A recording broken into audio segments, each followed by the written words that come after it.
It was May 25th, 2019 that set a benchmark in professional wrestling not seen in over a couple of decades, where we had family affairs, emotional strives, and really a paradigm shift. And 2 years later, we come back to that same vision brought forward for AEW as we once again go double or nothing. Hello, everybody. Welcome once again to the ATW View. My name is Noah Foster, and I am the Simple Man. And joining me tonight here on the ATW View is the ATW crew. As always, you got a trio with you here tonight, folks, as we have the Inquisitor, the Inquirer, the Informer, my good friend here representing ATW Entertainment, Eric Brown, and tonight's host, surprise, folks, he is all elite. He is too sweet. He is definitely a guy that is Bullet Club for life and has been with AEW since its genesis, like us too. But he controls the floor now. So now I hand it over to the king of ATW, King A-Train. You have the floor. Thanks, guys. I appreciate it. Welcome to ATW View, your AEW Double or Nothing prediction video. And we're going to kick things off with the start of the match of the buy-in that happened. Started off with Serena Deeb and Riho for the NWA Women's World Championship. Eric, I'm going to pass it along to you. Who do you think has the edge in this match between Serena Deeb and Riho? Riho has the edge, if for no other reason, because she beat her in the tournament. Okay. Noah, who you got? Oh, okay. Well, let me talk to you. This is a classic being revisited from the AEW Women's Tournament, where Riho did beat, of course, Serena Deeb to move forward. That being said, Serena Deeb is the current NWA Women's World Champion with an inevitable defense of the title at the next NWA pay-per-view. When Our Shadows Fall, I believe, obviously, Camille's going to face Deeb. That being said, I got Deeb winning. I think Deeb's going to get that win back here, and we're going to get another classic as we go into this phenomenal pay-per-view before actual start time, with a full capacity at Daily's Place. It's going to be a classic women's match, but I got Deeb retaining. I'm going to have to agree here. I got Serena Deeb retaining. I mean, when she came back against that match with Red Velvet for that Women's World Championship, she had that edge, that aggressiveness, that side to her that I don't think I've seen her tap into. But that match with Red Velvet, oh my, that aggressiveness shown that basically she can turn that aggressive mode when she wants to turn it on in situations like that. So I got Serena Deeb retaining for the NWA Women's World Championship. Yeah, and let's talk about how impressive a champion she's been too. Again, like you said, she's so positive, a queen of yoga, a coach, a veteran, I might add, over near 16 years of experience. Already defended this title successfully against Allison Kay, Ty Conji, and Legit Layla Hirsch too. But you also gotta consider Riho because she's been doing it since she was single digits. That is very true. I would not count her out. But right now, Serena Deeb just come back from injury. She is not letting go of this title. Yes, it should be a classic match. I can't wait. And now we move on to the Casino Battle Royal. This is going to be a two-part question. Who do y'all got winning, and who do y'all think is that wild card, that surprise Joker card? Noah, you got the floor on this one. The Casino Battle Royale is always a thing full of surprises. You got battles of tag teams, you got family warfare, you got standouts. This could go any way. My top picks include Hobbs and Jungle Boy, Christian Cage. I would not rule out Penta either. Maybe we get some NJPW appearance from Rocky Romero. That being said, if I had to pick a winner, looking at what happened on the go home right now, it looks like it could come down literally to Hobbs and my inevitable pick, the man out to outwork everyone. I am going with Christian Cage. Ever since he came into the brand, they teased this idea that he wants the AEW World Championship, and he's going to do it the right way to get to that point. And with his hybrid TNA theme, there's a chance this match might not even happen just under AEW. It could happen under Impact too. It might be a different title. But Christian Cage is my key pick to win. Now, as far as wild card, if you want to bring in a wild surprise, I know people want Daniel Bryan. I know an optimistic crowd wants CM Punk. And then people have said other wild names too. But for me, I feel the one that could definitely crash the party is Sami Callihan. Sami Callihan wants Don Callis. I knew it. And Sami Callihan wants a piece of Kenny Omega. Since he's on the outside looking in of Moose versus Kenny Omega inevitably for the Impact World Championship, this is how you further that partnership and that bridge with Sami Callihan. Lights go out, and then next thing you know, Death Machine plays. So Sami Callihan for surprise, but ultimately, Christian Cage is my pick to win. Nice. I agree with those, which I'll talk more about when it gets to my turn, but it's not my turn right now. I'm going to pass over to Eric. Eric, since Noah said that Sami Callihan got your prediction, do you have a backup? And if so, who is it and who you got winning the Battle Royale? I was trying to think of a backup, but it was too late. And I'm already calling that Christian Cage is going to win this because they have to do a match at All Out. Or Fight for the Fallen or Fight at Fest if those two events occur while they are going back on July. Would you want him on the free show or can he on the pay-per-view? It wouldn't be the first time AEW did pay-per-view quality TV for free. Just saying. Yeah, we had Fighter Fest last year. We had Fight for the Fallen for the past 2 years. So why not? I mean, they've always given us pay-per-view quality on free television on TNT. So what are your thoughts, King? I don't know. Man, my thoughts on this. Y'all pretty much said all the picks that I got going into Sunday. Y'all saying Hobbs and Christian, and that's who I got. But I've also heard names that people have mentioned to me that say they imagine since New Japan has been in the talks as of late with WWE and then Tony Khan with his own rebuttal on last night before Dynamite, which if y'all have not checked it out on Twitter, it's all over everywhere. It's on YouTube, Twitter, probably their Instagram. Go check it out. Tony Khan, best booker, best owner, best promoter of the year. That's why he earned back to back. Imagine Kazuchika Okada showing up. No, he's sick. And he's going to face Shingo Takagi at Dominion for the vacant IWGP World Heavyweight Championship. And I've also heard names of Moose. Rich Swan's name was thrown around as well. Okay. Rich Swan, that's one that's interesting. Amazed no one's brought up Kota Ibushi. No, yeah, considering the history. But he also has a match coming up at Dominion as well. So also, isn't he injured? Well, he got rocked by the Kamagoye, but I don't think he's injured necessarily. Okay. So there's even one more name that has been brought up before we move on to the next match, and that's Andrade. Do y'all really see Andrade being the Joker card and showing up in front of a sold-out Daily's place? Well, I can imagine it because last we heard he was talking with AEW, and he does have a. So which one were you? That is correct. That is true. I mean, again, in this era of open wrestling, never say never. But again, he's already got a match with Kenny Omega for the Triple Omega Championship at Triple Mania. I don't think he's going to go this soon. Now, we got all the picks in. That was very good smash discussion on that one, fellas. But now it's time to move on. Yes, y'all see the shirt. Just in case y'all see it, it's time to move on to the AEW World Tag Team Championship match between Eddie Kingston and Jon Moxley versus my guys, of course. Y'all know who they are. The Air Diors themselves, the Young Bucks. Now, I'm going to start this one off, of course, because it's my guys. This will be, I think, Yep. Oh, thank you, Noah. Yep. That's he always coming in clutch. Always. Man, this is gonna be your street fight typical tag team match right here because Moxley and Kingston are brawlers. They're brawlers in the ring when it comes to their styles. The Young Bucks have defined tag team wrestling of this generation. So I can see a clash of two styles of basically brawling versus tag team wrestling. But when I look at it, oh man, never underestimate the Bucks. Never go against the Bucks. I've always known that, and I'm sticking by with it.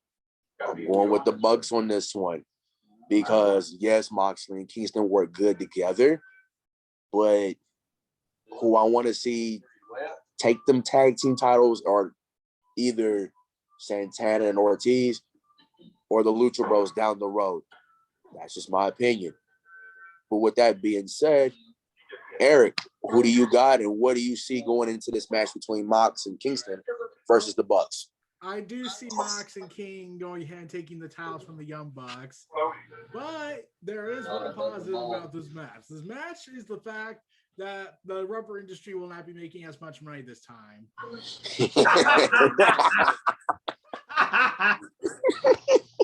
They're gonna keep him grounded. Yeah, the rubber industry unfortunately cannot make as much more money as they did with Ray Phoenix and Pac versus the Young Bucks, which was awesome. No. Yeah, so yeah, I do think Mox and Kingston have this, but you got to also contend with you got Don Callis and you got the Good Brothers in the lurking. Oh, of course. You got me because whenever the Bucks or Omega, whoever, there are always going to be somebody Your phone's acting up. in the elite. Nakazawa, it could be Cutler. It could be... Hold up.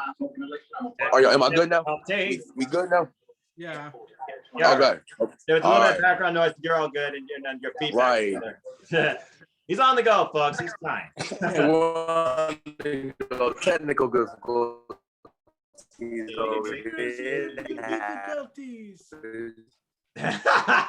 But Noah,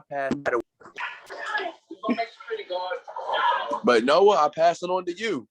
Who do you got in this match, and where do you see this match going between these teams? Well, again, as we just saw on Countdown, you saw it's a pair of pit bulls, a pair of street thugs, a pair of wild things taking on the Young Bucks with a brand new demeanor, it seems, ever since being influenced by the invisible hand.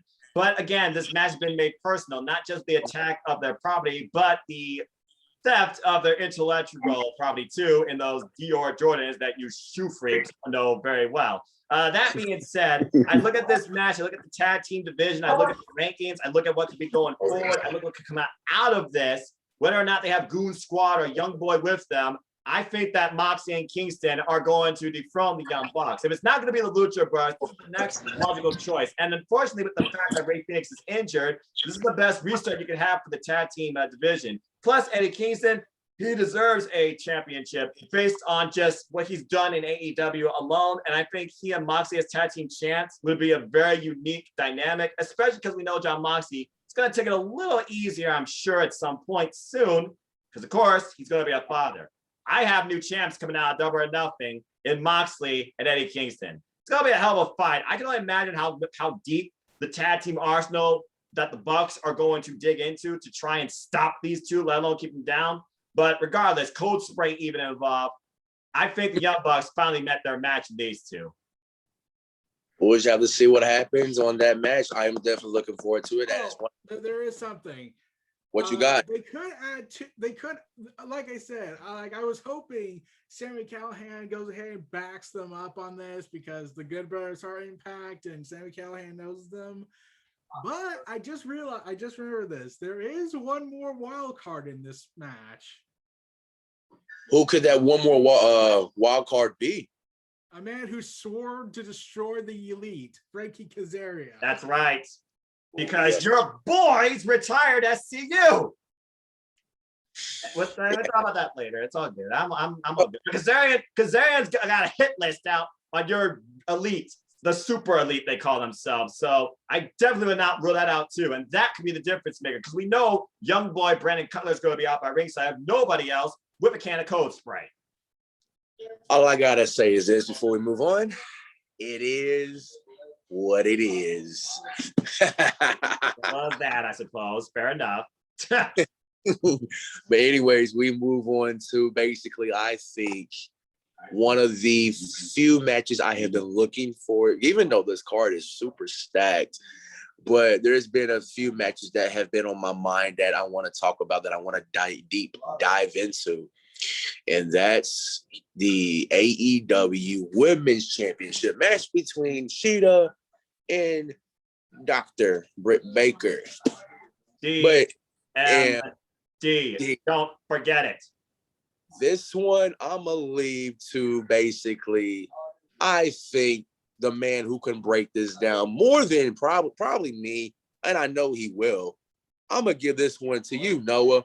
Who do you got, and what do you see And what do you think what we will get out of this match? This is one of those setups, matches, feuds that is a classic in professional wrestling. When you consider that this is a trilogy, because this is the third singles encounter now between these two. As we saw on Countdown, in the most prolific part of the special, in my opinion, there's going to be confidence tested, there's going to be passion tested, and there's going to be pressure tested. Both these women exemplified in their own words, physical and verbally, why they are the baddest bitch here and why they will do any means necessary to win, whether it's Bushido or whether it's by killer instinct. Hikaru Shida has been the AEW Women's World Champion now for over a year, triple the time of the previous two champions, going through successful defenses against Penelope Ford, Tai Conchi, Anna Jay, Abaddon, Thunder Rosa, Rhea Mizunami, Big Swole, and Nyla Rose in a rematch again. She has held down this division during the hardest time you could think of pro wrestling history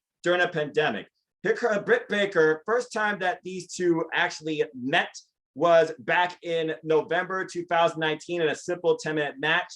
And that was when Britt Baker was still figuring out herself. Since she figured out herself back on that cruise and owned this character, they really brought up that Britt Baker can only carry herself outside the ring, but there's a reason why she's related to Adam Cole, baby. She can get it done inside the ring as well. With what I thought was one of the matches of the pandemic era in general, and the best match in women's wrestling for AEW to date during that time, where Hikaru Shida and Britt Baker went 17 minutes, broke her nose, trying to break it again tomorrow night, and literally made her top seller, and we've seen Britt Baker just continue to go up from there. What I also appreciate about this, despite her being the heel, is that she literally honored the ranking system, working her way up, working her ass off on Dark, Elevation, and Dynamite to become the #1 contender. Both these ladies have spoke their piece, and they both prove what they say. That being said, it has been over a year now, and one of the biggest criticisms of AEW is women's division. For the last few months, I truly feel like with what they're bringing across all three of their platforms, they're trying to reset and they're pushing it forward. And as Britt Baker says, pain either hurts you or changes you. She believes now it's changed to the point that she has a pulse and can breathe new life in this division, and you don't have to be hooked up to the machine. I have Dr. Britt Baker, DMD, becoming our new AEW Women's World Champion in the toughest and longest match to date in Hikaru Shida's and Britt Baker's AEW career. And I see Chris Statlander or Thunder Rosa being the first challengers toward this title too. Hikaru Shida, thank you. I'm glad they finally got a new title too, but it's time finally for a new era to occur in this women's division through the role model. I have a new champion.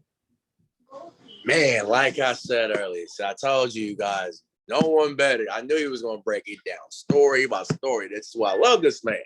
Woo, got me hyped up. Eric, will we see the continuing of a Shida era, or we move on to the DMD era?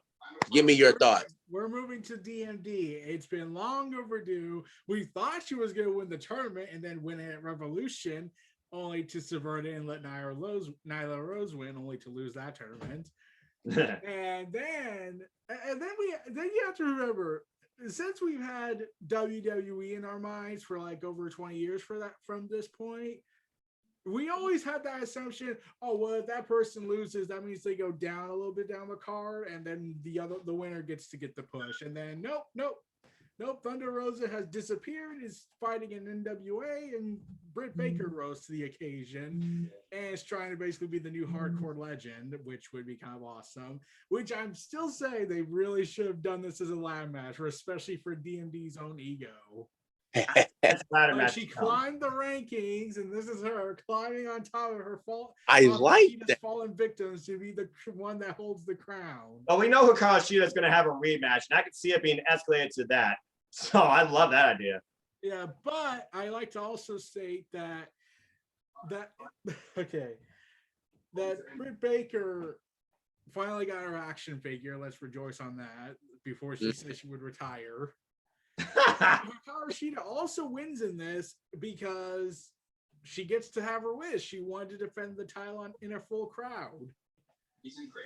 She's literally accomplished everything she set out to do as champion, as our champion, as she says she did it for us. And again, not bad for Dr. Britt Baker, who I might add, Both these ladies won their inaugural matches under AEW too. Britt Baker, of course, won that 4-way. Kaoshida won that Josie Pro 6-woman tag. So honestly, it looked like these two were destined to finally meet at this point. You have to consider that Britt Baker also has an edge over her because she was at All In.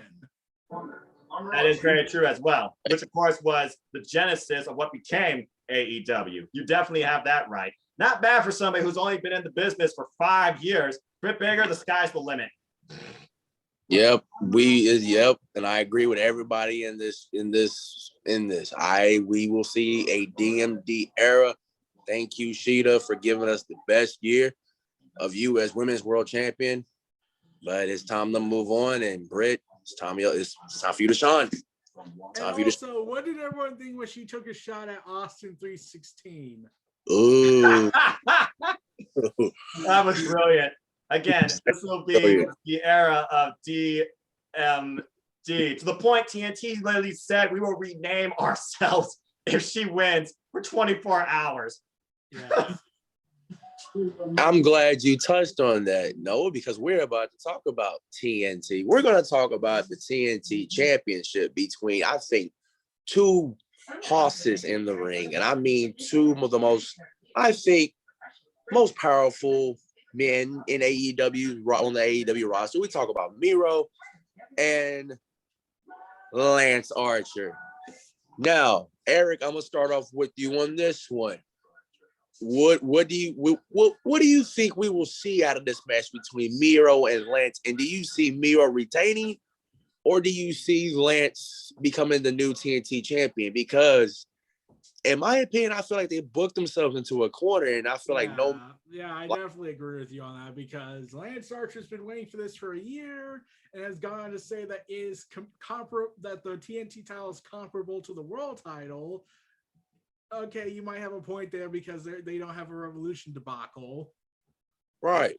But Miro has been waiting for the opportunity to show that I could be a credible champion beyond my anti-American gimmick.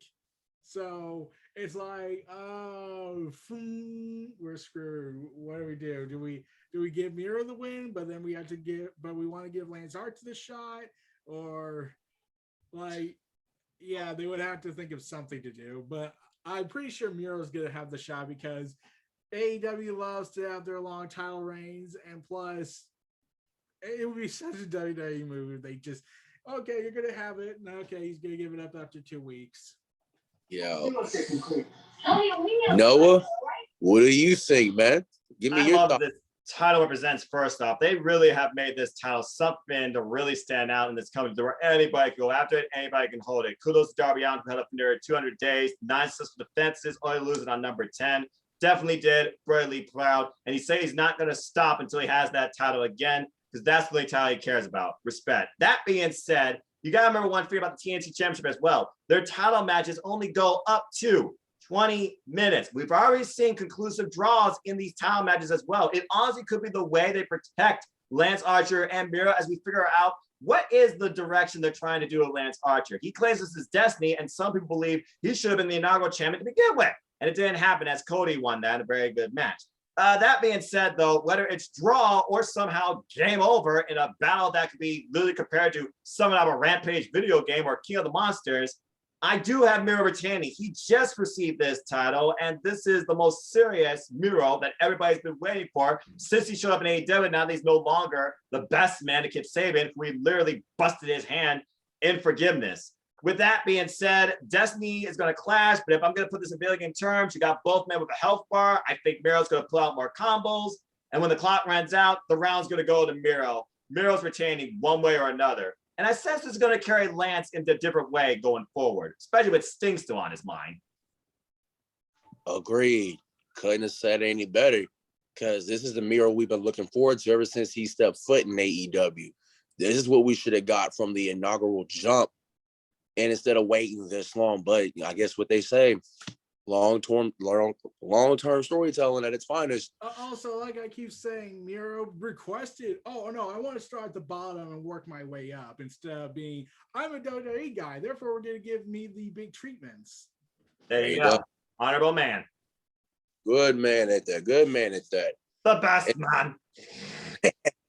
And since we was mentioning Darby earlier, this is going to transition into who I think is his first match in 6 years in front of a live crowd. We're going to talk about correct. We're going to talk about Darby Allin and Sting versus Scorpio Sky and Ethan Page. Now, when this first came about, when we saw Darby, and this was before even Sting came out on Winter is Coming on December. We seen Darby up in the stands with the spotlight on him, and it threw the hint out there, basically saying, what does that remind you of? He used to sit up in the bleachers like that, or sit up in the rafters like that, with him by himself. Didn't that remind you of Sting at one point? Yeah. So the hints were there. We already knew if Sting was coming. We just didn't know when. And then when December happened, lights went out, snow fell, and then what I think, man, if we had a full crowd that night of December of 2020, oh my God, that would have been exploded. Daly's place would have exploded. We had a full crowd then, and then everybody was noticing. Everybody kept talking. So is Darby going to be with Sting? Where is this going to lead to? And then we finally got it. Sting is with Darby. Darby's with Sting. And so far, especially with that street fight, that cinematic street fight, which was a very good match that happened a few months back at Revolution. One of the best cinematic matches I've ever seen. In which, give credit to Darby for putting all the work with that editing and in that match within itself. And almost getting arrested. Almost getting arrested. Apparently, Florida doesn't know who Darby Allin is. Well, they should now. Yep. TNT champion, former TNT champion at that and all. Now, I'm going to give this one to Noah on this one. Who do you got winning, and what do you think what's going to come? Because Ethan Page and Scorpio Sky have been going at Darby and Sting for these past few weeks. Do you think Ethan Page and Scorpio Sky are finally going to get the win with Sting over Sting and Darby? Or do you see Sting and Darby finally getting their revenge after these so many weeks and get the win over Ethan Page and Scorpio Sky? Well, they finally got the best of Team Taz. We saw what that led to, but this seems more personal and short term between Scorpio Sky and Ethan Page, who literally just came together because both these men are out to prove why they're the best. They can pull it together as singles and tags, but also it's now literally been delivered as Sky wants to remove Sting from the picture as he's grown up and moved on, and Ethan Page is out to literally bury Darby Allin till there's nothing left of him. That being said, we've seen these four go back and forth, jockey and jockey. Some would say that Sky and Page really cost Darby Allin the title. We've seen how effective that heel hook and that Eagle's Edge can be. But the biggest wow factor here, this is Sting's first wrestling action, first in-ring wrestling action since 2015, where, of course, Seth Rollins, that was the last time he was actually in the ring. That being said, it almost feels like you've got to give it because it is Sting and Darby Allin. But I think about this, AEW trying to be different, the future of the tag team division, the future direction. What if somehow Scorpio Sky and Page, they pull out the win out of nowhere? It's some weird flash pin scenario or hot tag type thing where there's kind of like simmers, but still isn't over. As Darby Allin has his sights still set to get back at the TNT title, but Sting, he's just here to basically move forward Darby Allin in a metro role, as people dreamed of. That being said, this is one of those matches I am the most torn on, and I'm going against typical logic when it comes to big time star. He has to win. They have to put him over. But Scorpio Sky and Page, they're undefeated as a tag team so far. So what do you choose? That's the hard thing. With that being said, crap. I'm going to go off a tangent here and go all in on this, and I might go bankrupt, but I don't care. I want to see something unique surprise me during this show. And I think Scorpio Sky and Page getting the better of these two one way or another will do that for me. So my pick is actually Scorpio Sky and Ethan Page. Pull it out. There you go. He's going all in with the all ego in the face of the revolution. I'm disappointed in you both. Hey, Eric, what you're do the you inquisitor, you're the insightful one. Component in this match. What's that? The bat? No, not the bat. That's illegal. Anyways, no. Doesn't The mean thing that's important is that Darby is banged up after nearly being murdered and then getting murdered by Scorpio Sky and Ethan Page and Miro. I know he's not. We know he's not. Everyone Yeah, should but he know was by thrown down now. the stairs. Yeah, literally, he is nowhere near 100%. But the thing about Darby Allin, he claims he's 50% human, and he is truly relentless. He will let himself get ragdolled to the point you think they're going to throw him through a glass window, and he'll still get up. Darby Allin's going to be the guy to receive the punishment here, and Sting's going to be the guy to get the momentum, and then ref spot. That's when I see the bat literally coming into play, because that's the one thing that Scorpio Sky and Page have not utilized. I gotta mention, Sting, for the first time since his time in Impact, he did the fake out mask trick. That was brilliant. I love that, by the way. I was like, wait, all these stingers. Oh, wait, that's the real Sting. Yeah. Also, I'm also rooting for Ethan Page and Scorpio Sky. Because here's the thing about Darby Allin. Sting is Sting. He's always gonna be Sting. And we got another guest. Ladies and gentlemen, welcome the preacher, the Mean King, Casey Flynn, as he connects his audio. Casey, you're a little late, but welcome to the party, brother. Eric, continue your point, and then Casey can resume where you leave off. Okay, so Sting's always gonna be Sting. Darby Allin, I think he's reaching a point where if he loses a big match, it won't hurt him. Pretty much. I mean, I want Scorpio Sky and Ethan Page to start thriving more after this feud. So I feel like, they should totally get the win. Plus, Sting could take the fall if they're really concerned for Darby. But there is something else that Scorpio Sky said in an interview. He said someone in WWE texted him, Sting was my favorite growing up, don't hurt him. And we can only guess who that was. But anyways, Kate, we are talking about the Darby Allin and Sting versus Ethan Page and Scorpio Sky. And, our boys here already made their prediction. Casey, I want to get your opinion and your thoughts. Who do you see coming out of this match? And what do you think is going to happen between Sting and Darby versus Ethan and Scorpio? Do you think they should, look towards the future and give the win to Ethan Page and Scorpio Sky, or give the win to Sting and Darby as their revenge win? What do you see where this goes? I could see Sting and Darby picking up basically a revenge win right here over Ethan Page and Scorpio Sky. I mean, you don't know where this could go, because Ethan Page and Scorpio Sky can always cheat the win now, as they know they're close to getting beat, because I've seen a lot of heel wrestlers do that over the years.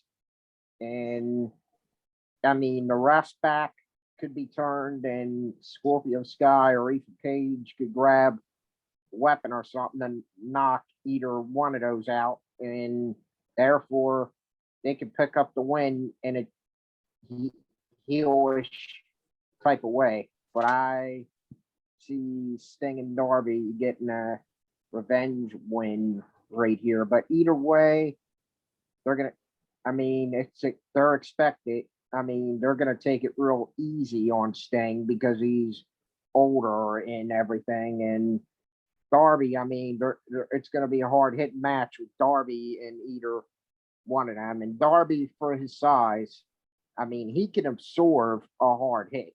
That's how impressive he is. He fought Walter and survived to tell the tale. Indeed. Darby Allin does great for a man his size. Darby's a phenomenal wrestler, and either way, I could see this going either way. Ethan Page and Scorpio Sky could get a win by heelish way if they know that they're close to getting beat by Sting and Darby, or Sting and Darby can pick up a revenge win altogether. There you have it. Man, I love that. So I think we can all basically say that, with Sting's first time being back in the ring within 6 years, do y'all think Darby, of course, will carry the workload and have Sting do his spots here and there with what Sting does best? He has to. Exactly. That's where I feel like that's where it's going to go. Now we talk about the Machine, the FTW World Champion Brian Cage versus the Hangman Adam Page. Who better? Who better than Cage? Casey, I'm gonna start this one off with you. Who do you got in this match between Brian Cage and the Hangman Adam Page himself? Who you got? I think I got Hangman Adam Page taking a win here because I'm going with the underdog and Hangman Page, even though Brian Cage is the favorite due to his size and all that, due to his size, strength, and agility in the ring. And I would not count out Hangman Page because he could always pull off the impossible. And if you count out Hangman Page, I think that's a big mistake going into this match because Hangman Page can go, and I mean, he could go in the ring. I mean, the guy is a great wrestler. I mean, he can put on classics like the best of them. I mean, he did great last year in the Stadium Stampede match. Which we'll talk about. And Adam Page,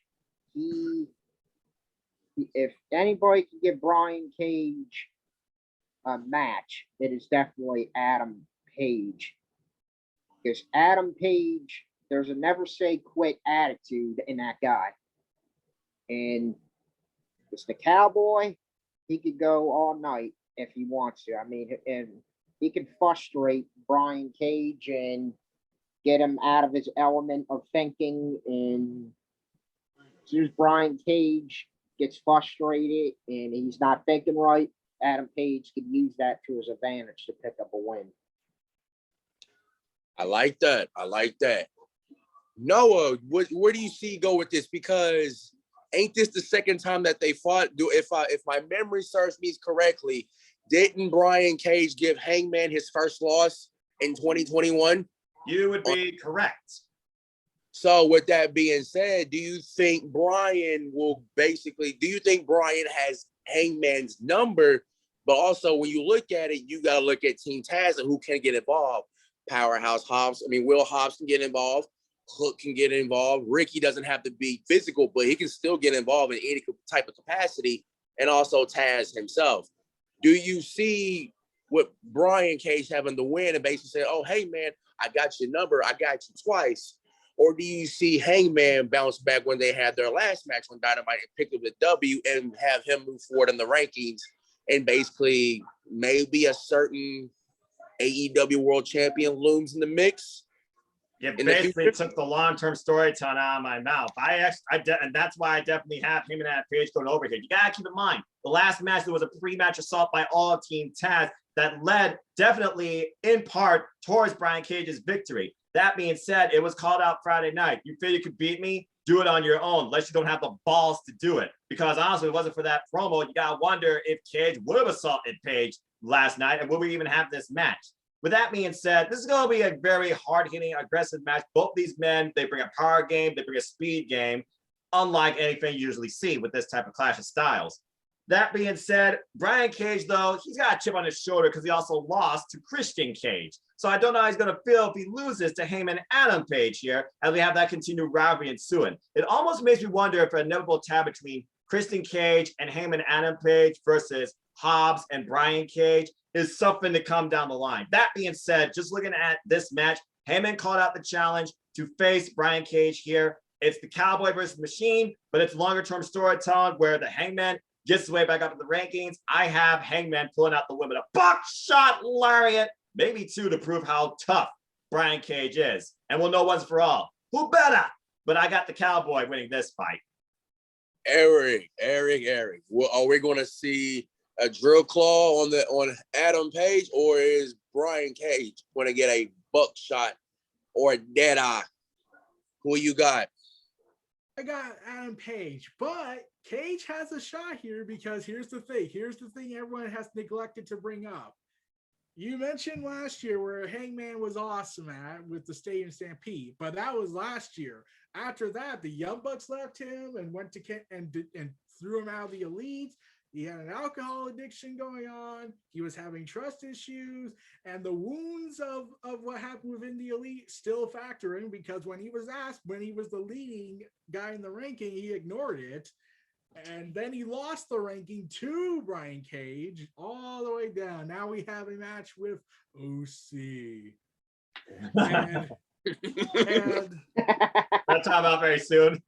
yes. Did you? And then you also got to factor in that Brian Cage, well, this is the first ever Cage versus Page match. We just need to get Christian Cage and Diamond Dallas Page. In a steel cage. Cages and cages we can get for this war. There's a Dr. Seuss book waiting to happen, people. Good grief. Oh, don't worry. Hollywood will ruin that in a few years. Good point. Anyway, continue. Exactly. Yeah. And then you got to now factor in that Hangman Page is now coming off of a busted skull open. Ooh. Ooh. That is true. That does not That's a recover nasty- easily. That's a nasty The injury. point that he kind of looks like Christian Bale from American Psycho. Yeah. People put the compare and contrast photo with him and Britt Baker. Who crazy? Yeah, but I definitely see Hangman getting the win. But Brian Cage also has a shot here. But Brian Cage does also have the inner struggle with Team Taz, since he did say, I can win this without them. And, Team Taz is probably going to get involved and inadvertently cost Cage the match. So in order to protect him.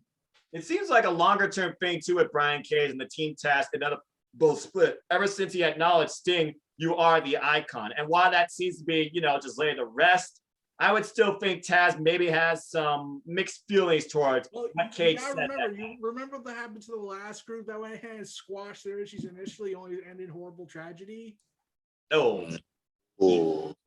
Yeah. We got a chair shot to the back. Yeah. I remember. Yep. I remember very well. Also, one other thing to think about here, Dark Order. Dark Order is friends with him and Page, so if Team Taz does get involved, they could also try and even the numbers. Exactly. 20 against 4. Well, I don't expect all 20 to come out, but I imagine Cabana or Alex Miles or John Silver, somebody. Johnny Hungee. Dark Order's champion, -1, will try and get involved to deal with Hook. Tony did How come about out. that? I mean, I did see on a tweet from somebody that Tony Khan did say in an interview that he does want -1 to be there because Brody was at Double or Nothing last year and now he ain't here this year, which is sad to say that. So rest in peace. His soul. But he does want -1. So I do see -1 being there. I do see -1 making an impact with the Dark Order and that Hangman and Brian Cage match. I do see that happening. If it's not there, I guarantee it'll be during the Casino Battle Royale because Preston's involved in it. That is correct. That is absolutely correct. Now let's get to that match. Yeah, that America. Oh, good Lord. Here we go. let's make Casey, there's no Canadians involved. You don't need to sing, but King, break it down. we're gonna break this down short and brief. We don't need no long storytelling here. We all know it's basically Britain versus America, Cody Rhodes versus Anthony Ogogo. I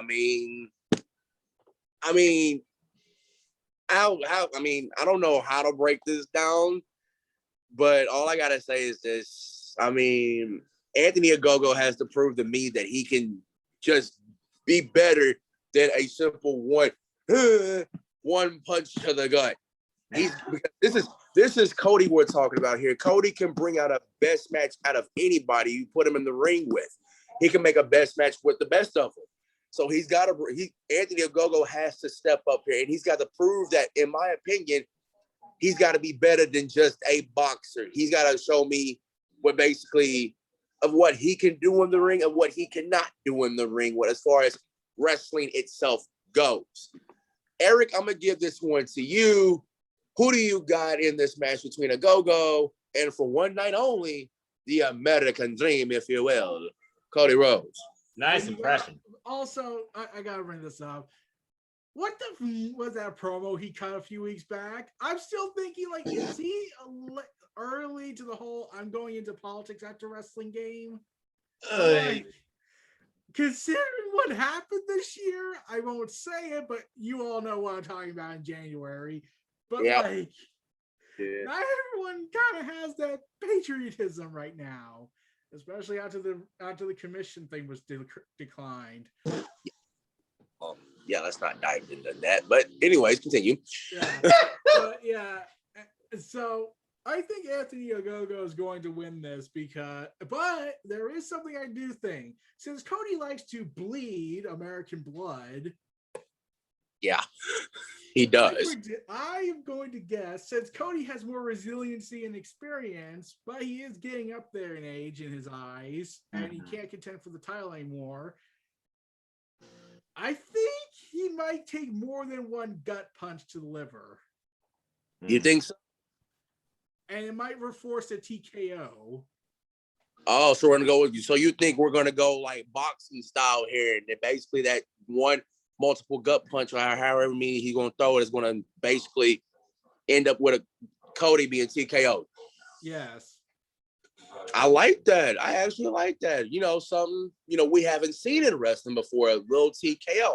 It's rare for that to happen. What happened to the last TKO? Chris Jericho confronted the Beast. Oh, yeah. About SummerSlam.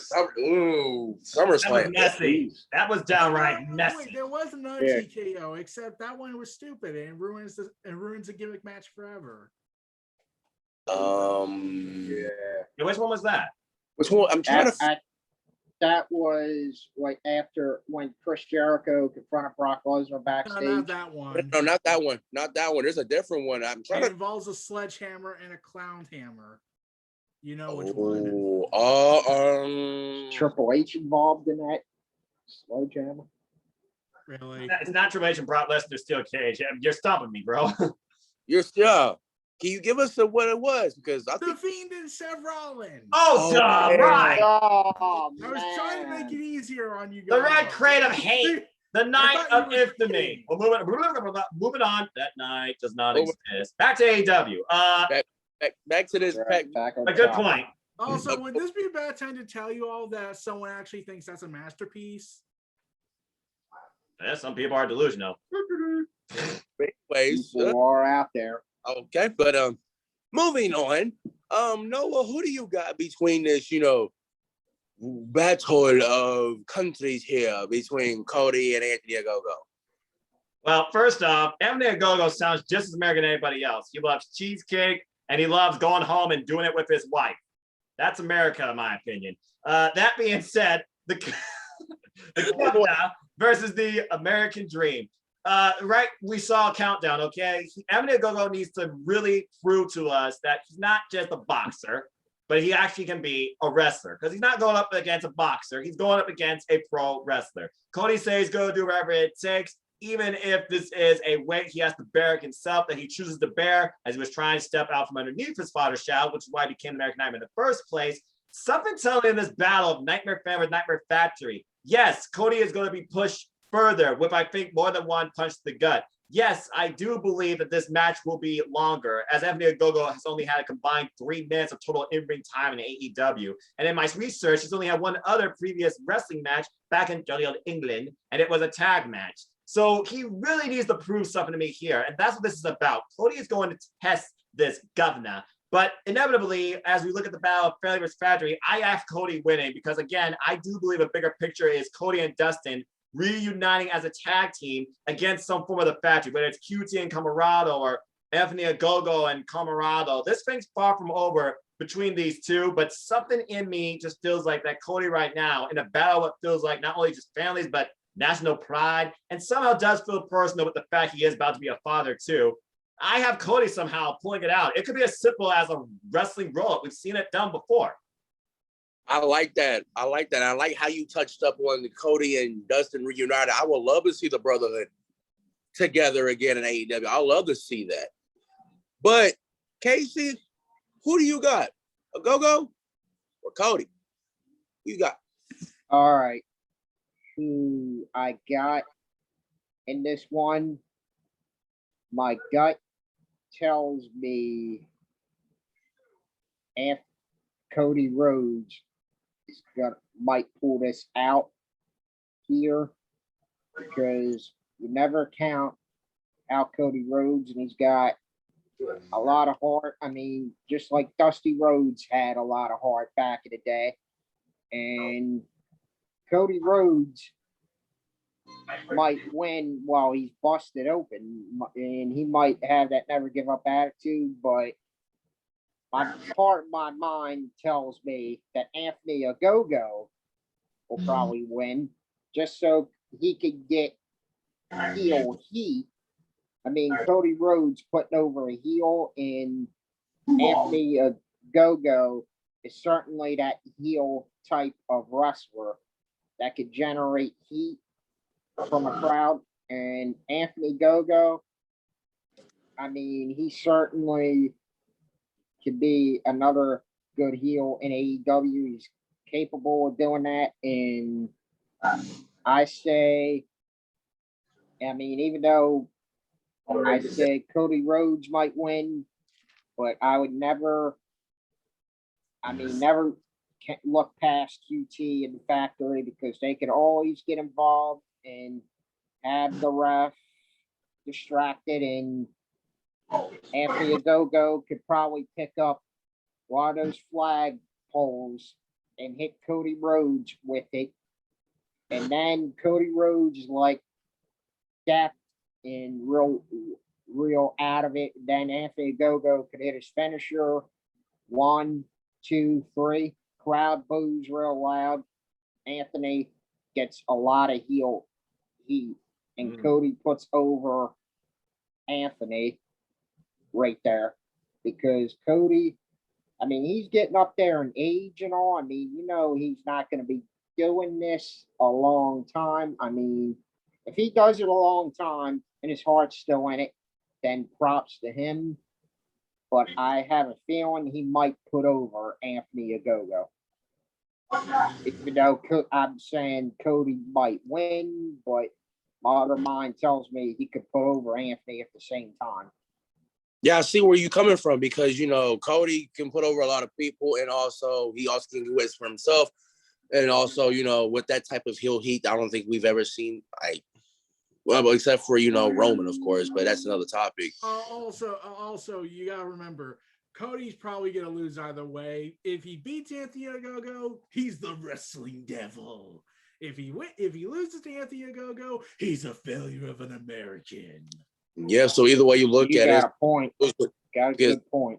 Lose situation, because, you know, the IWC will go crazy if either way. Either way you look at it. Let's be honest. Nothing stops the IWC. But again, this match, it's just been booked weird to feel more about national pride versus who's better, a wrestler or a boxer. And that's really what I think it should come down to, because why he's got 2 years of actual wrestling experience.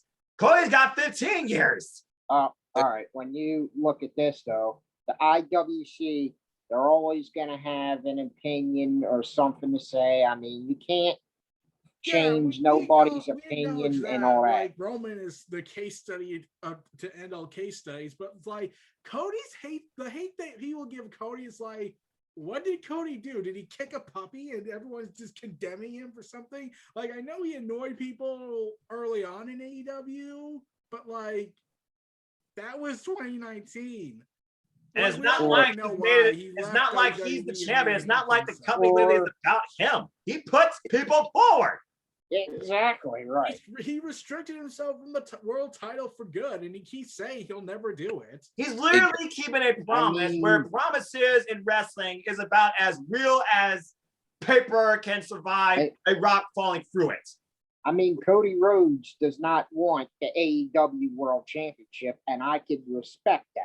I mean, he wants to give the future. Think he does, but he felt like my time's coming up, so to speak, because like in 5 years I'm going to go into politics and be in America. That's right. He wants to go into politics, but he only wants to wrestle until he's 40. While every wrestler should strive for the world championship, you got to consider your longevity. Can you hold up to what this title represents and the pressures that come with it? I think Cody basically had this plan from the get-go. There's a reason why he put over freaking MJF. Remember, he lost that match back at Revolution. Mhm. Exactly. We haven't met each other since. No, but I bet you down the line, we will probably see it.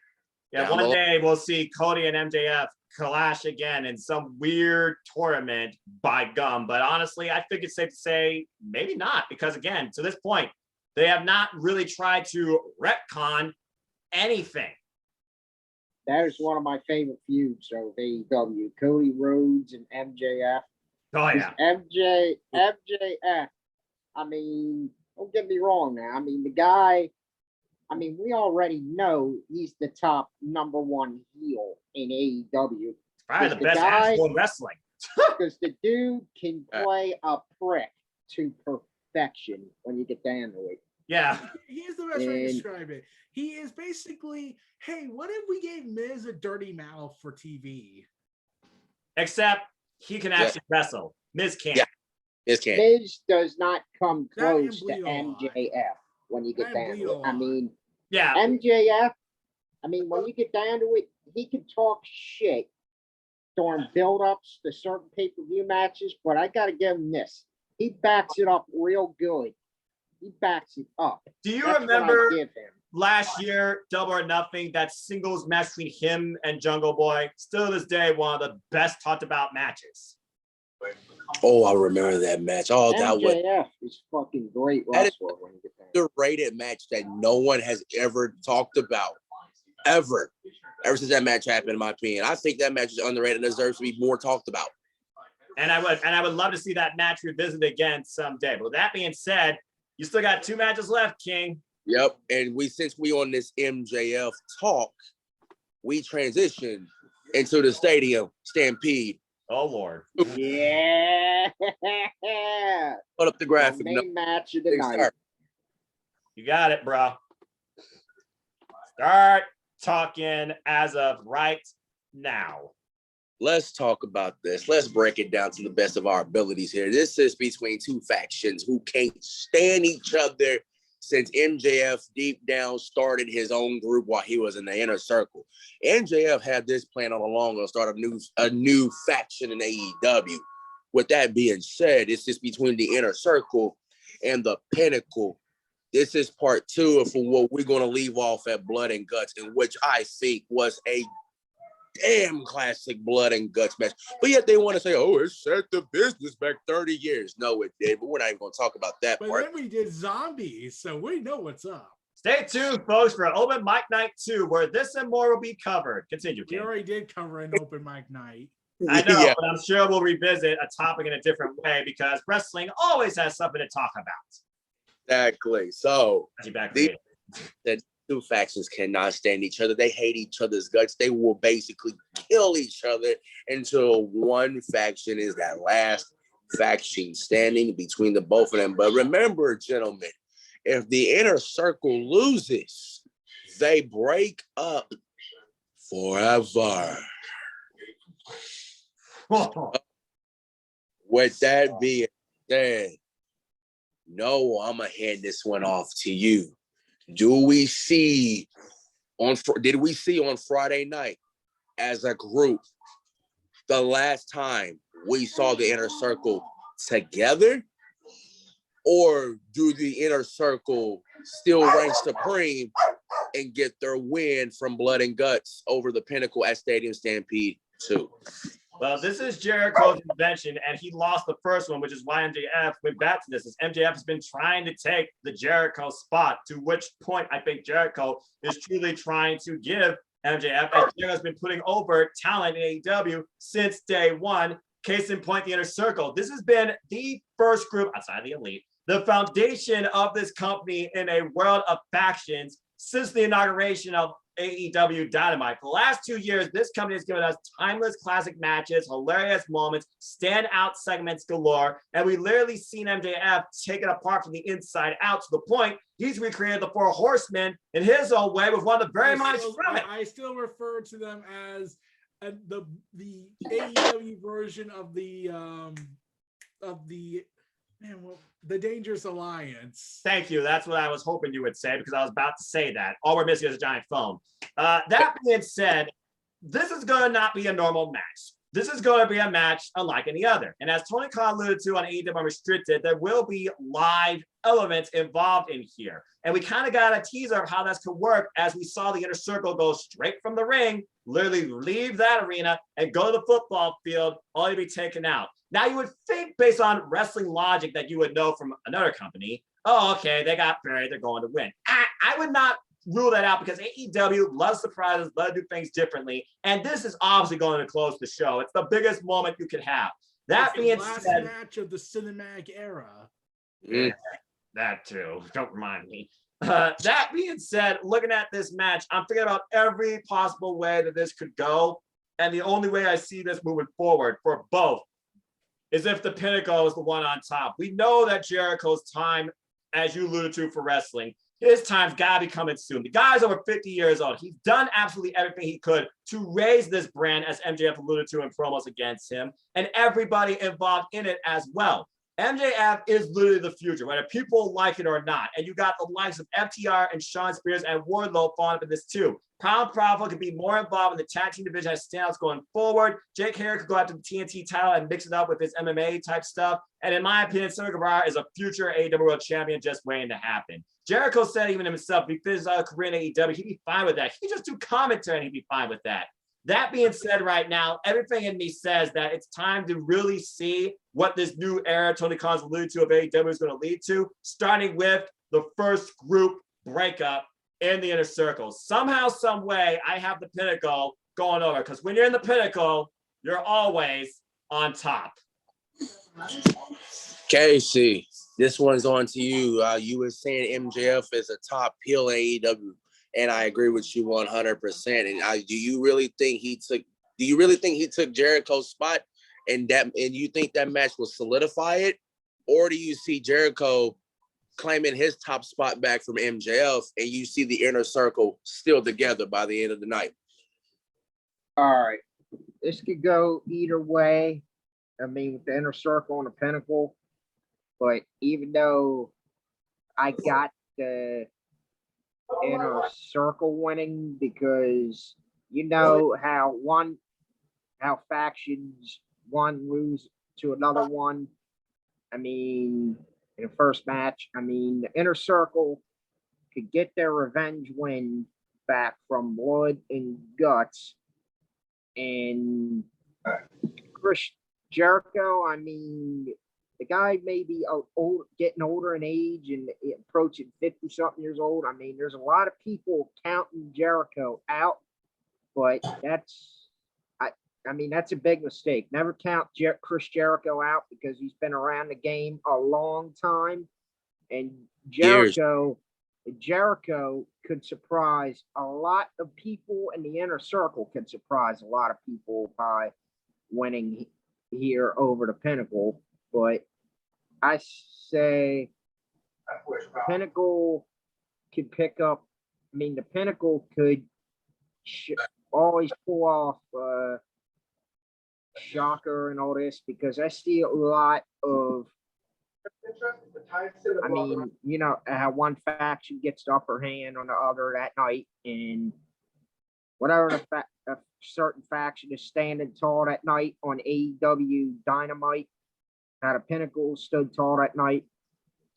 Part of me tells me that the Inner Circle could win this match at Stadium Stampede. And if they don't, I mean, I wouldn't be disappointed at all, because MJF certainly very young and in his prime. I mean, Chris Jericho is not going to stay at the top forever, because at some point in time, he's going to be retired from in-ring competition. I mean, he'll be great on commentary, and Sammy Guevara, I mean, Jake Hager, I mean, Santana and Ortiz, they could always go after the AEW World Tag titles, and Jake Hager could always go after the TNT title. I mean, Jake Hager and Miro, I say, run it back for the TNT title, because that encounter would be a lot better than their first encounter in WWE for the United States title. Because Ooh. both of these guys, and Miro and Jake Hager, have greatly improved within the ring. I mean, Jake Hager and Miro would be a battle of the heavyweights going at it. And Sammy Guevara, I mean, he could do his own thing and all that. And Pinnacle, I think they could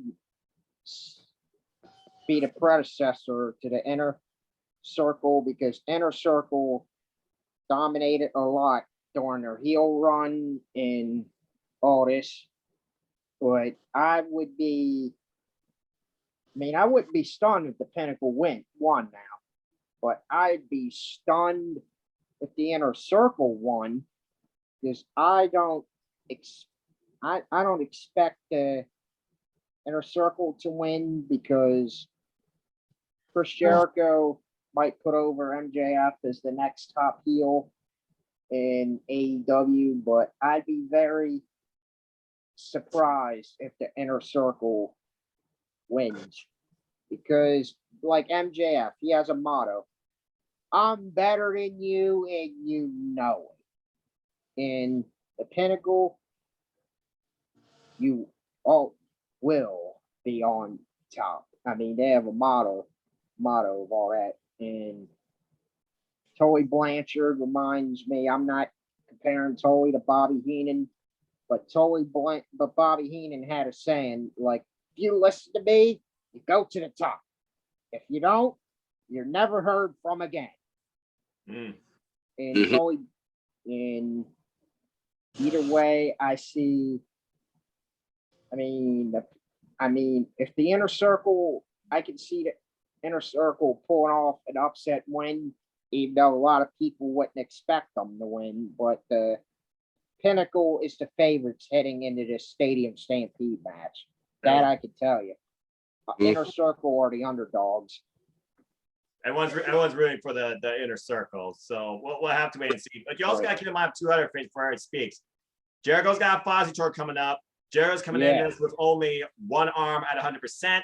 And it wouldn't surprise me if that's exploited in some way. While Jericho said, to beat us, you're going to have to kill us. And we'll see how far that goes. Yep. I mean, Chris Jericho, he's busy with the Fozzy tour and all that stuff. I mean, I can see if the Inner Circle loses here, I mean, they're gonna have to disband due to the stipulation forever. I mean, but down the line now, I mean, they can always reunite, because there's no certain, factions don't stay disbanded forever, because, you see them reuniting down the line. Yeah, it feels like AEW, when they say something, they honor it. But I do see what you're saying. Right. Yeah. And that's what happens in wrestling. Look at DX within WWE, Triple H and Shawn Michaels. That was a great feud of the early 2000s. And they got back together in 2006. The feud with Vince McMahon and all that. In AEW, you could see the Inner Circle reuniting down the line and all this. I don't believe in the words such as forever, because, like in wrestling, never say ever. Correct. Eric, you the man. I gotta save for last on this one. Now, with Jericho dealing with this match going one arm Jericho, do you see Jericho working this match with that same injury he's dealing? Or do you see an honorary member come into this match and helping out the people? And who do you got in this match?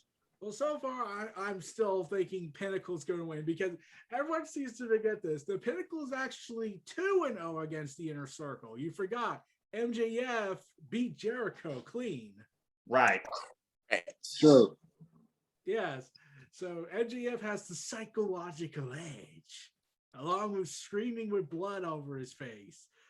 Jericho's one-armed, and Fozzie's coming up. And like I said, while I could bring up Mike Tyson, I'd still say we could call a little friend from Empire. Oh, what exactly you talk about? Mr. Jeff Cobb himself. Was a hired gun. And now, but while I would love that for just to continue the crossover with Japan and AEW, just to, you know, piss Vince off. It's so good. Again, though, Dominion, man, Dominion's literally around the corner, and Jeff Cobb's facing Kota Ibushi.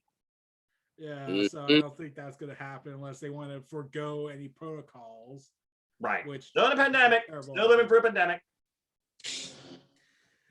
But I definitely think MJF and his team are going to win this. And I have big 3 predictions for MJF and one for this match. One, MJF is going to win. His team's going to win. But I think down the road, if Samoa Joe joins AEW, they're going to bring it up. Between the two. God, I would love to see Samoa Joe in AEW. You have no idea. I said this before on Twitter. Like, I'm pretty sure Samoa Joe's going to be backstage. MJF's going to look scared seeing him, and then Samoa just going to look at him and then be like, tap or something, like pound his fist on something and say, nah, too easy. Just drop it where he stands, put him in the freaking coquina. But anyways, here's a very dark prediction. I know this chances are highly unlikely, but what if someone betrays the inner circle for MJF? Well, we have seen MJF talk with Sammy Guevara. Ooh. And Sammy was the first guy Jericho brought into the inner circle on episode 1 of Dynamite. The ultimate also was betrayal. the first one to quit. Yeah, which adds further layers. Sammy Guevara. I mean, you got a point there, Eric, because I mean, nobody expects Sammy Guevara to turn heel that night, but it would be a shocking heel turn of the century if Sammy Guevara goes into the Pinnacle and Sammy Guevara says to Chris Jericho, I was plotting with MJF all along. It's me, Jericho. It's me all along. I always hated you. And Sammy saying, you used me to get to the top, Chris. Okay, there is one more thing I wanted to bring up. Here's what I'm going to say. After Kenny Omega inevitably drops the title to who I think is Hangman Page, I think MJF is going to dethrone Hangman for the Pinnacle's ultimate new crown. There you go, because Double or Nothing, it was MJF and Hangman Page were the final 2 of that Nairo Casino Battle Royale. You're literally running it all back. Exactly. Speaking Now of let's focus on the world title. Yeah. Here we go. Ladies and gentlemen, the following contest is a triple threat scheduled for one fall, and it is for the AEW World Heavyweight Championship. Go for it, King. Bring up the graph for me, please. So let's talk about it. We got. Let's get ready to rumble. Yeah. Let's get on. As we got the Bastard, Pac, Orange Cassidy, and then the belt collector himself, Kenny Omega. Oh my goodness. Who would have ever thought that it was soon to happen? Orange Cassidy was going to be in the world title picture, but sooner before we knew it. I didn't expect it would come this early. I was a year. But you gotta contend this, King. Orange Cassidy is super over, especially for the kids. What better way to make Kenny Omega the top heel over MJF than having kids cry for their orange destruction? Basically attack the biggest face, as he calls him the mascot, the biggest face in AEW. Freshly squeezed Orange Cassidy. Like, all he has to do is do this, and crowds will go crazy. Or his Ray-Ban, by the way. Or his kicks, and they will go super crazy for those kicks. Oh God, yeah. And you know who's gonna watch this and be ranting on Twitter? Jim Cornette. Jim Cornette. Also, gentlemen, get to see Omega and Pac in the ring once again. Do you remember their Iron Man match years ago and how much of a classic? It was last year, man. It was last year. I know. It wasn't years ago. You know what I'm talking about. Pandemic messed up our time perceptions, but still. Yeah. But that was a classic match, and we're finally get to see this match again. Like them two in the ring again, but with, Orange Cassidy in the mix. Casey, you have the floor on this one. First of all, good sir. Who do you got in this match? And I'm going to throw this question out there just because why not? Do you see Orange Cassidy walking out as AEW World Champion? Absolutely not. As much as I like Orange Cassidy, I mean, he's not ready to be in that role as AEW World Champion as of yet. I mean, I get it. The guy's the biggest baby face in all the company, and as soon as his entrance theme hits and those kicks come into play, he's going to get the loudest pop of the night. I mean, oh yeah, Orange is going to be so over with the crowd, it wouldn't even be funny. And I mean, Orange is not ready for that type of workload as AEW World Champion as of yet. I mean, his time will come soon enough, but it's not the right time yet. I mean, Kenny Omega, I mean, my choice is I see Ken from North Carolina. Haven't heard that in a while. And Omega. And I see the best bout machine on the wrestling planet, Kenny Omega, the current champ, picking it up here and retaining the AEW World title because Kenny is an experienced vet of this game. I mean, this triple threat match will be a classic. The Pac, Orange Cassidy, and Kenny. But I see Kenny Omega defining all the odds and retaining the AEW World title that night. In Orange, Omega's going to get booed real loudly if he pins Orange Cassidy because that's to be expected because Kenny will look like the biggest heel in the company if he pins Orange Cassidy here. And Kenny Omega is not done yet as AEW World Champ because Kenny Omega will drop the AEW World title when he wants to, but this night he will not drop the AEW World title because Orange Cassidy is not ready to be AEW World Champ as much as I like the guy.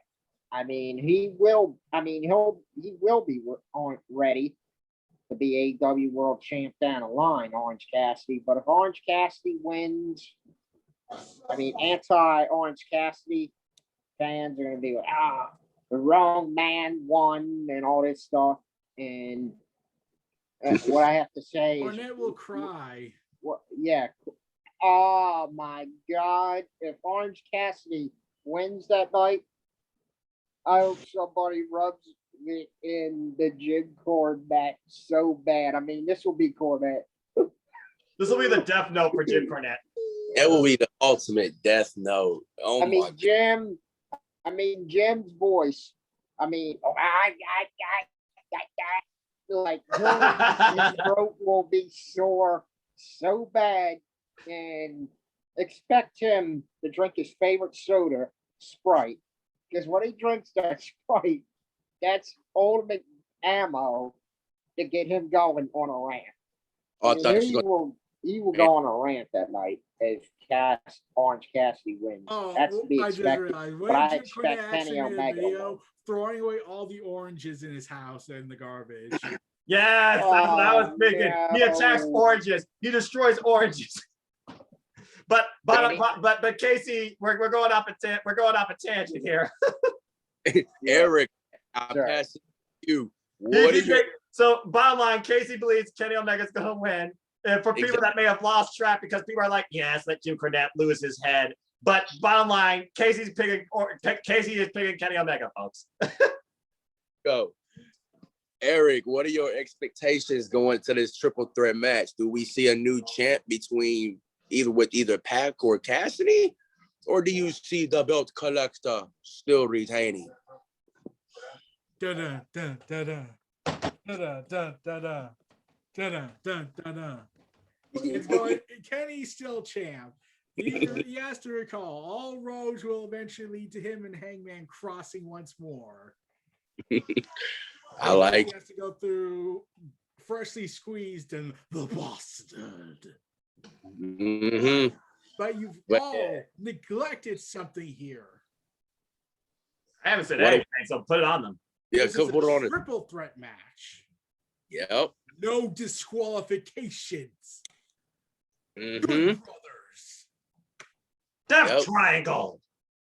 Don Callis. The best friends. The Young Bucks. Yes. Somebody from Statlander. Impact. Maybe Moose. Maybe Moose. Sammy Callahan. It could be wildly pandemonium that night. Yes. Yes. No.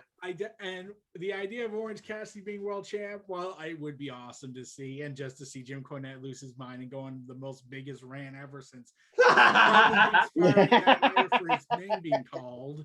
He would go on a rant worse than JDNY from New York. That too. Yeah. I don't think Orange Cassidy will be champion. I think everyone's going to witness the demise of Freshly Squeezed, and kids all over the world shall cry, and Kenny will drink their tears. That's storytelling. That's fun. And he will find their tears delicious. Oh, I have the ultimate mockery. What's that? What if Here we go. and he gets a whole tank of their tears and dumps orange powder in it? Oh.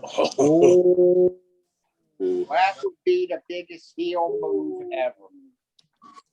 And has the words OC on it, say he ground him into dust. Oh, that is genius. So That Kenny Omega's prolific. Come on, So Tony.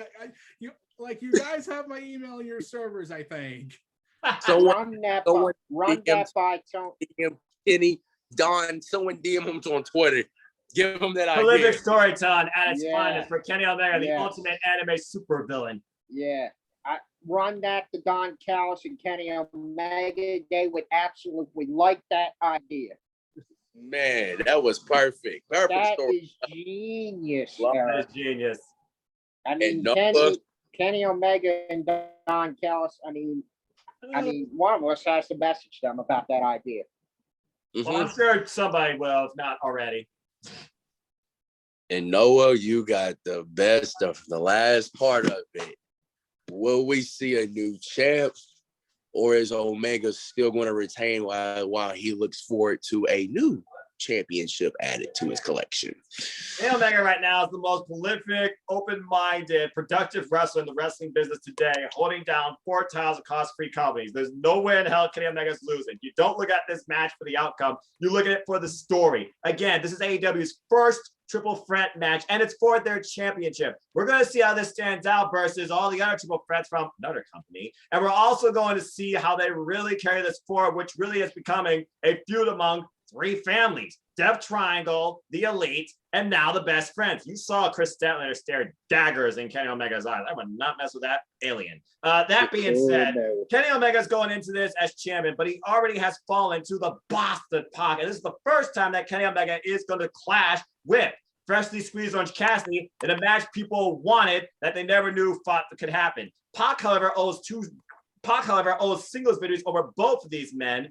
Of course, Kenny Omega did get his victory back in that classic Iron Man clash from last year. And of course, Pac did beat freshly squeezed Orange Cassidy last year Revolution in a match that opened the world's eyes to, oh my God, Orange Cassidy, where the hell have you been? Who are you? And Orange Cassidy's been up from there. As he alluded to on Countdown, he's been put over by Chris Jericho, beating that man twice, which is why he is in this match. He's believable, believe it or not, folks. And he already gave his prolific statement this past Friday on Dynamite, dropping both champion and challenger, and everybody took that screenshot of freshly squeezed holding that title. That is not something to be ruled out eventually. But as far as Double or Nothing, not at this time, as again, we already alluded to, the bigger story here. Not only is the inevitable Orange Cassidy, Kenny Omega singles match to come, title or non-title, you tell me. But right now, the biggest thing going to AEW is Hangman's ultimate rise to becoming the AEW World Champion through Kenny Omega. Whether or not they execute that at All Out, where it all began after he lost Chris Jericho in the inaugural match. It's that Full Gear where Kenny defeated him. Yeah, 2 years ago, or Full Gear, like you said, where he defeated him in that inaugural tournament, and it's 1 year in the making. You tell me. But that's the bigger story here. But the bottom line, Orange Cassidy, Kenny Omega, match to come. Will Pac versus Orange Cassidy be revisited? Will Pac versus Kenny Omega be revisited? You tell me. Someone has to get a fall here, and in my opinion, I don't see it being Orange Cassidy. I see it being Pac. But or no matter what, Kenny Omega is coming out with the title. It wouldn't surprise me afterwards if Moose comes out and spears the man, because we know inevitably coming up soon, before anything else, it is Moose versus Omega for the Impact World Heavyweight Championship. But Kenny Omega is retaining tomorrow night, bar none. Okay. I just realized something. What up? What if, and this is a wild card prediction, what if Kenny Omega, as both his philosophy that Chris Statlander's an alien and they're going to promote the video game, he V-triggers her. Oh! Another idea coming from the news. My God, you full of ideas tonight. Well, to be fair, Chris Statlander would be no stranger to intergender warfare, because the reason she is with the Best Friends because her and Orange Cassidy face each other. Mm-hmm. And plus, remember, the video game for the consoles is intergendered inclusive. I can't wait to do Hikaru Shida versus Kenny Omega. Just saying. Yeah, Eric, again, you want big surprises. You want out-of-the-box thinking and moments. That's a moment to remember. Because again, like you said, triple threat, no DQ. Chaos is going to ensue. There's no doubt about it. I just got this realization. Okay, what if they pull it? What if they do this? Kenny Omega still retains, but what if they go the Dean Ambrose Triple H route with the pinfall, or the Pac and Jericho pinfall? Oh. Where Neville almost won the world title against Seth Rollins. That's right, but he didn't quite. Yeah. What if they did that? What if the Dean Ambrose Triple H match, or the Neville versus Seth Rollins match, where they look like they won, but it turns out, there's a quirk in this, they can't do it. Yeah, that's right. I just can't wait to be on the edge of my seat for the amount of near falls in this match coming out from Orange Cassidy, who, let's face it, they're going to capitalize on. He recently coming off what possibly could have been a concussion. He might be the most vulnerable in this match. Originally AEW had planned to have this be a 20-minute draw. Exactly. And right. Orange Cassidy was legit KO'd, so they were like, okay, we got to do something. Okay, Kenny, go out there and deck Neville in the head. Yeah, and then put over Orange Cassidy. We're out here for your protection. Well, you didn't want to take our protection. Now I'm going to hurt you. I'm going to punish you. And people were going ahead and bashing AEW for the whole, why'd you go the WWE route? And I was like, because Orange Cassidy was legit KO'd and they had to think on their feet. Yeah, and here in this case, they improvise on the spot in a smart, logical fashion, not stupid, pointless warfare. The bottom line is this is the first triple threat championship match in freaking AEW history. And it's going to be a match to remember. There you That's go. the thing, it's like, now that I realize it, outside of tag teams, I think this is the second one that had more matches, more people than just two. I think the first one was Jungle Boy, MJF, Hangman. Who was the fourth one?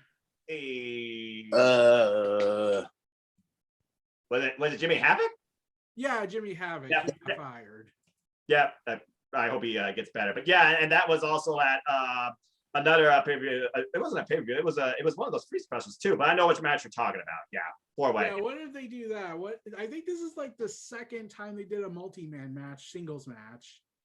I think so. It's a rare thing that they do in AEW, especially under these circumstances. But again, that's the thing about AEW. They don't overplay a gimmick, and they build towards it in a proper way to make you think why they're doing this. There's a reason why there's only been one actual steel cage match in AEW history. Right. Yep. It was. Well, with that being said, folks, that concludes this episode of the ATW View Double or Nothing Free Predict Special. King, tremendous job. That is the entire Double or Nothing card. What are your predictions? What are you most excited for? How are you feel for Orange Cassidy when he gets a fall of 2.99? Are you going to be on the edge of your seat? What are you most looking forward to? Are you looking forward to inevitably maybe the era of the Doctor? How will Miro crush Lance? Will it go to a tie? What sort of surprises await us? Who will show up? Who will be all elite? We're going to have to stay tuned, as this is now the conclusion of the ATW View at 9:38 p.m. Eastern Standard Time, Saturday night. For the Inquisitor Eric Brown, for the Preacher Casey Flynn, for the All Elite Man, and our host tonight himself. Oh, you forgot to mention this. AEW acknowledged him. Oh yeah, how can I forget? How did you forget to talk about this too, bro? By the way, folks, definitely follow all of us, but follow this man because AEW acknowledged his tweet about. It's amazing what 2 hours professional wrestling can do under go-home circumstances. I shame you, King. I shame you for not bringing that up. You only can remember so much. All right, give him a break. This is impromptu ATW View on Saturday night. What will be our next one? Will it be NXT? Will it be Hell in a Cell? Will it be an open mic night? Will it be something crazier too, where Casey or Eric may host? You have to keep watching this channel and stay tuned. Follow us on Twitter. Our Twitter handles will be in the description down below. Again, for the Inquisitor Eric Brown, for the Preacher Casey Flynn, for the All Elite Man, King A Train, I am the simple man, Noah Foster. Thank you for tuning in. And as always, we leave you with this. Just enjoy life and enjoy wrestling. Simple as that. Thank you, folks, for tuning in. Have a good night. And enjoy Double or Nothing tomorrow night. And be elite.